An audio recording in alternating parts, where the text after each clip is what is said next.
Hello guys, welcome to my vlog channel. Share ko lang to mga boss yung mga yung DIY nating amplifier 500 watts. Yan, ito po. Yan. Bari 4 pairs siya. So ito in order ko lang sa Shopee ito.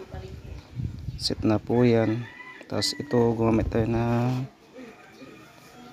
CL Super CL 504.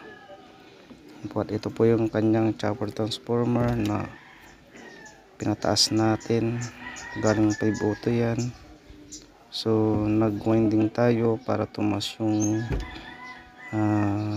BCC nya. Then gumamit tayo ng bridge diode,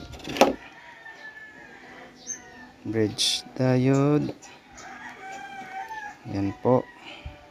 Tsaka ito po yung 100 volts by 10,000.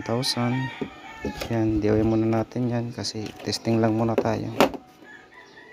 So marami pa tayong bubuin. Yan po, dalawang amplifier yan. Tapos ito po, bali upgrade na din natin yan. Yan po. So na-testing ko na to, okay naman. Bali guys, ano lang ito, 500 watts. So ito yung nilagay kong speaker niya, yan, dalawa. Ayan. Dalawang 500 niya. So okay naman yung tunog. Wala namang ano.